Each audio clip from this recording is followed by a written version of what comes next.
का जो हमारा टॉपिक है लॉन्ड्री साइंस में वो है परिसज्जा के उद्देश्य। यानी इससे पहले था हमारा कि फैब्रिक फिनिशिंग क्या होती है या किस तरह की होती है कि जब तक जब हम फैब्रिक की वीविंग करते हैं और वीविंग करने के बाद जब फैब्रिक पूरा बुन जाता है तो इसका मतलब ये नहीं है कि वो फैब्रिक पहनने योग्य या बाज़ार में लाने योग्य हो जाता है। उसमें हम विभिन्न प्रकार की परिसज्जाएँ करके उन्हें सुंदर और आकर्षक बनाते हैं ताकि वो बाज़ार में खरीदने और पहनने योग्य बनाए जा सकें। तो हर एक फाइबर की प्रॉपर्टी के अकॉर्डिंग या जिस भी हमें उपयोग के लिए फैब्रिक चाहिए उन्हीं के अनुसार उन पर अलग अलग तरह की फिनिशिंग दी जाती है।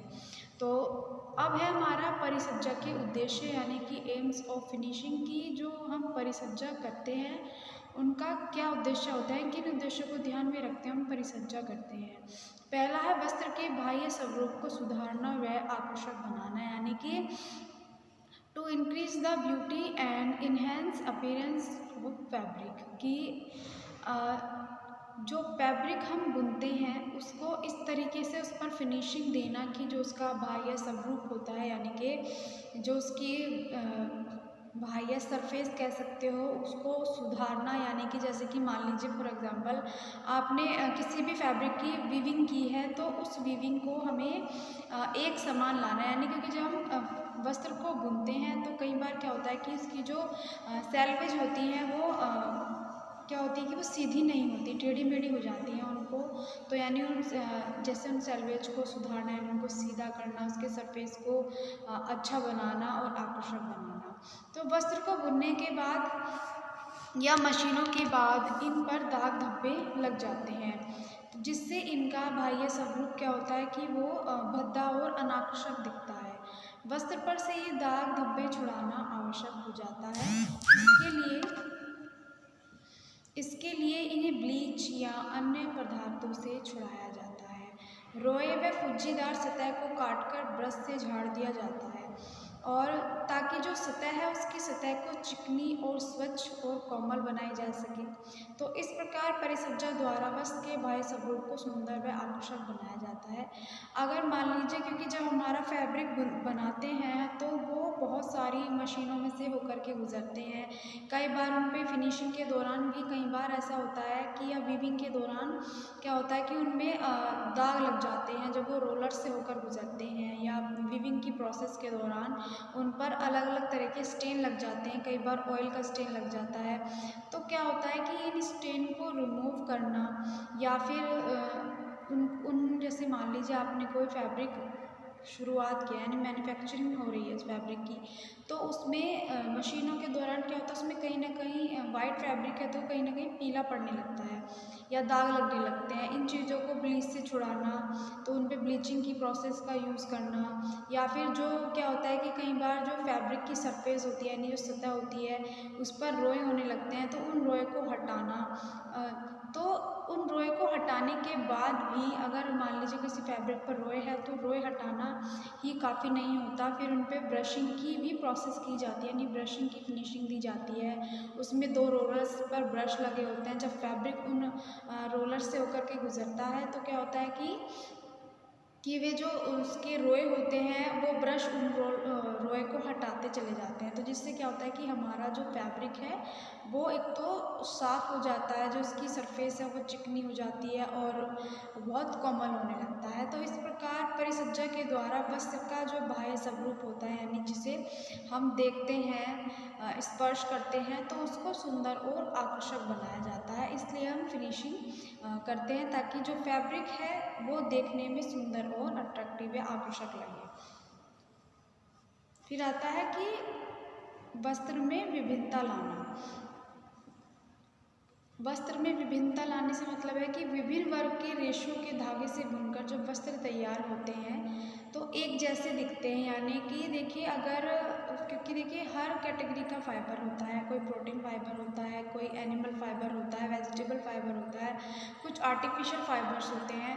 तो हर वर्ग के रेशो जो होते हैं यानी कि जो हमारे फाइबर्स होते हैं तो फाइबर्स को जब हम ट्विस्टिंग के दौरान उन्हें हम धागे बनाते हैं तो जब हम वस्त्र तैयार होते हैं हमारे तो क्या होता है कि पूरा वस्त्र एक जैसा ही दिखता है। इसलिए परिसज्जा द्वारा वस्त्रों में विभिन्नता लाकर अधिक उपयोगी और आकर्षक बनाया जाता है या रुचिकर बनाया जाता है। इसमें क्या किया जाता है कि इसमें हम उन धागों पे विभिन्न रंगों का यूज़ करते हैं या अलग अलग फाइबर्स को एक ही कैटेगरी में ट्विस्ट करते हैं या उन पे अलग अलग तरह के नमूने यानी कि उन पे डिज़ाइन बनाए जाते हैं। तो इससे क्या होता है कि उनमें एक तरीके की वैरायटी आने लगती है यानी उनमें विभिन्नता आने लगती है हमारे फाइबर्स में। तो जब उन अलग अलग फाइबर्स के द्वारा हम अलग अलग वीविंग के द्वारा यानी अलग अलग बुनाई के द्वारा जब हम फैब्रिक को बुनते हैं यानी बनाते हैं तो सब में हर वीविंग के अकॉर्डिंग ही वैरायटी यानी उसमें विभिन्नता आने लगती है। तो क्या होता है कि जो वस्त्र है वो वस्त्र विभिन्न उपयोग में यूज़ किए जाते हैं। क्योंकि देखिए एक जो हमारी वीविंग्स होती हैं अलग अलग तरह की होती है, कोई प्लेन वीव होती है, कोई 12 वीव होती है। तो हर एक वीव के द्वारा भी हम फैब्रिक में एक अच्छा अट्रैक्टिव डिज़ाइन बना सकते हैं या फैब्रिक में वैरायटी ला सकते हैं फाइबर्स के द्वारा या वीविंग के द्वारा। तो उसमें क्या होता है कि इन चीज़ों के द्वारा या फाइबर्स के द्वारा या वीविंग के द्वारा फैब्रिक में क्या होता है वैरायटी लाना यानी विभिन्नता लाना होता है। तीसरा है वस्त्र की उपयोगिता बढ़ाना।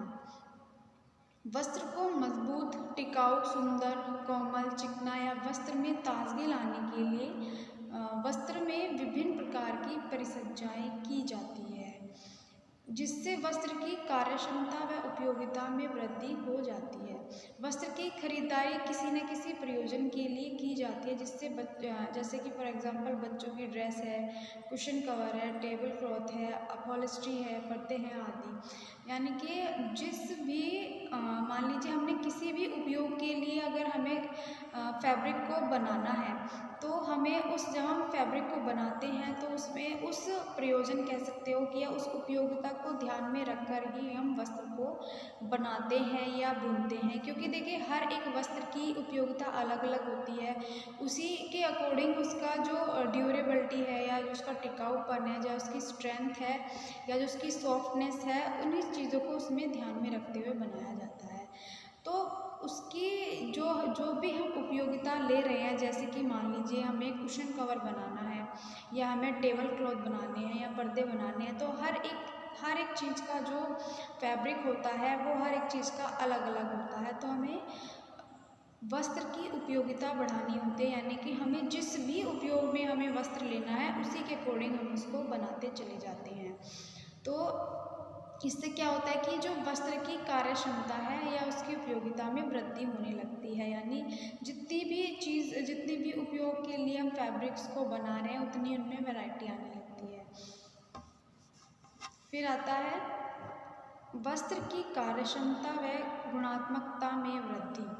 वस्त्रों पर परिसज्जा के द्वारा इनकी कार्यक्षमता एवं गुणात्मकता में वृद्धि की जाती है यानी कि जब हम फैब्रिक पर अलग अलग प्रकार की फिनिशिंग देते हैं ताकि उनकी जो कार्यक्षमता है या जो सर्विस एबिलिटी है या जो उनकी क्वालिटी होती है उनको बढ़ाया जाता है।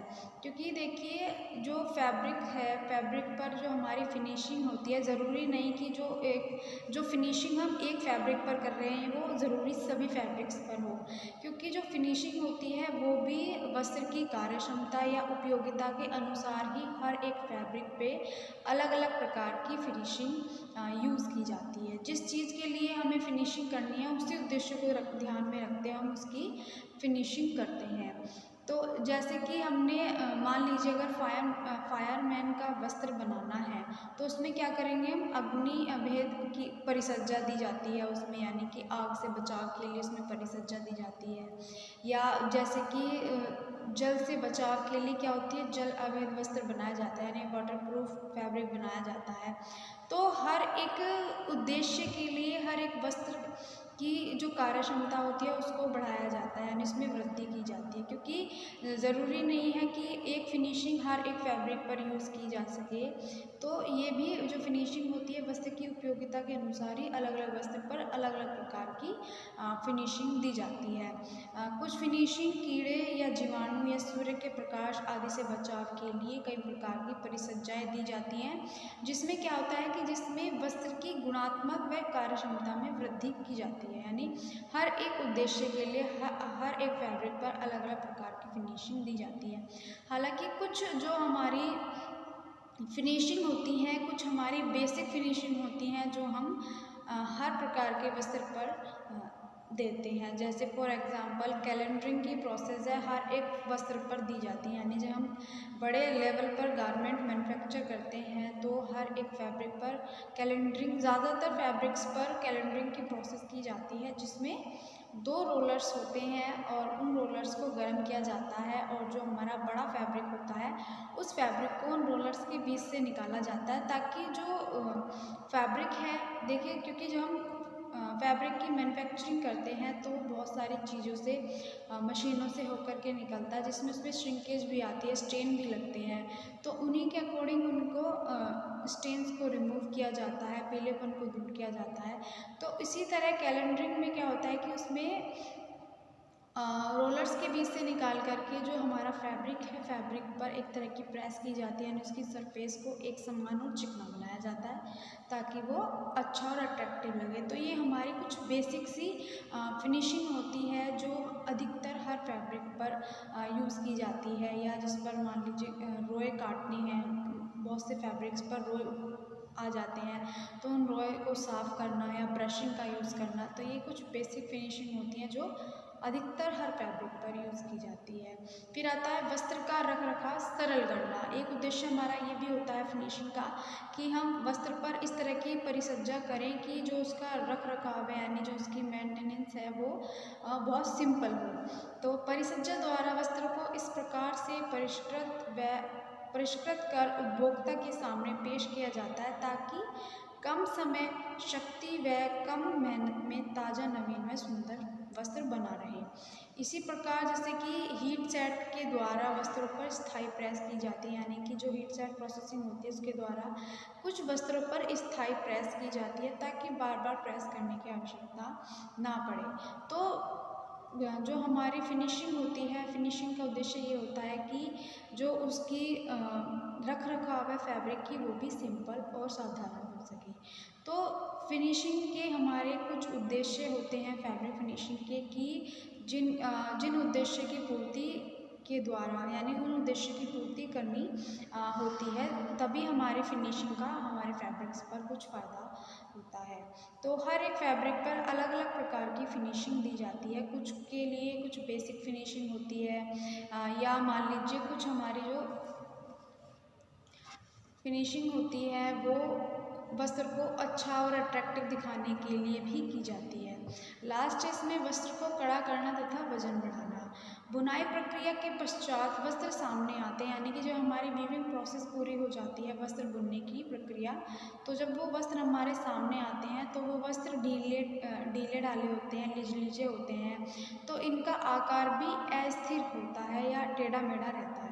तो इन्हें उपयोगी बनाने के लिए इन्हें कड़ा करना व मुलायम किया जाता है, यानी कि जब हम वीविंग करते हैं किसी भी फैब्रिक की तो क्या होता है कि वो फैब्रिक थोड़ा हमारा वीविंग भी लूज़ हो जाती है हमारी, या कई बार उसकी सेल्वेज भी तिरछी हो जाती है, या वीविंग में गैप्स आ जाते हैं। तो इन सब चीज़ों को क्या होता है, इन सब चीज़ों को फिनिशिंग के द्वारा सुधार किया जाता है।